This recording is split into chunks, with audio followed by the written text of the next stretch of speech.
গুচ্ছের ফাঁকা আসন পূরণে ওয়েটিং লিস্ট থেকে শিক্ষার্থী ডেকে ভর্তি করানো হবে, এই শিরোনামে দ্য ডেইলি ক্যাম্পাসে একটি নিউজ বিজ্ঞপ্তি প্রকাশিত হয়েছে।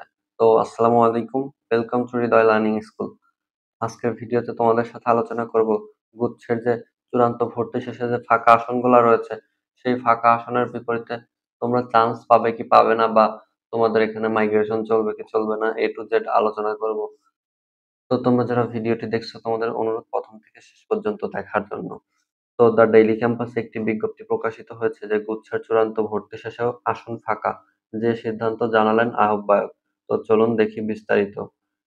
গুচ্ছভুক্ত বিশ্ববিদ্যালয়গুলোর 2024-25 শিক্ষাবর্ষে চূড়ান্ত ভর্তি শেষেও আসন পূরণের সম্ভাব্য সিদ্ধান্ত জানিয়েছেন মাওলানা ভাসানী বিজ্ঞান ও প্রযুক্তি বিশ্ববিদ্যালয় এর উপাচার্য ও গুচ্ছ ভর্তি কমিটির আয়োজক কমিটির আহ্বায়ক অধ্যাপক ডক্টর আনোয়ারুল আজিম আখন্দ।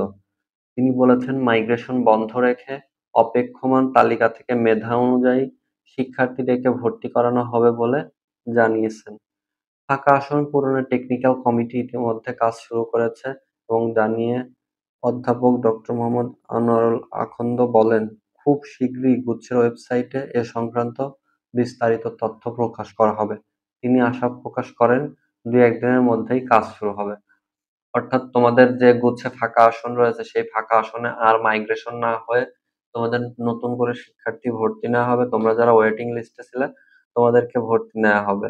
তো তোমাদের জন্য এটা বিগ অপরচুনিটি, এবং 2-1 দিনের মধ্যেই তোমাদের ভর্তি কার্যক্রম শুরু হবে, এটাই তিনি আশ্বস্ত করেছেন।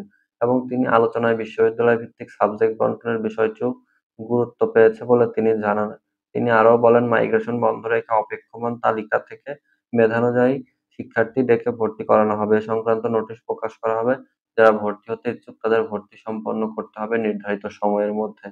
জানা গেছে, গুচ্ছভুক্ত 19টি বিশ্ববিদ্যালয়ে প্রায় সবগুলোতেই কিছু আসন ফাঁকা রয়েছে, তবে সংখ্যাটি খুব বেশি নয়।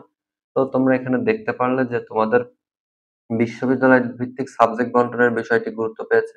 তো এটি অবশ্যই তোমাদের গণবিজ্ঞপ্তির মতোই একটা বোঝায় যে বিশ্ববিদ্যালয় ভিত্তিক যে সাবজেক্ট গুলা রয়েছে, এই সাবজেক্ট গুলার বিপরীতে তোমাদেরকে ডেকে ভর্তি করানো হবে। এবং এখানে জানা গেছে যে সবগুলা বিশ্ববিদ্যালয়ে কিছু সিট ফাঁকা আছে। যদি সবগুলা বিশ্ববিদ্যালয়েও যদি কিছু সিট ফাঁকা থাকে, দেখা গেছে যদি 5-6টা করে সিট থাকে, তাও 19টা বিশ্ববিদ্যালয় 100-র কাছাকাছি সিট আছে বা এর বেশি আছে বলে আমি আশা করি। তো আশা করি তোমাদের সম্পূর্ণ বিষয়টি বোঝাতে পারলাম। তো দেখা হবে নতুন কোনো ভিডিওতে। ততক্ষণ পর্যন্ত সবাই ভালো থাকো, সুস্থ থাকো। আসসালামু আলাইকুম।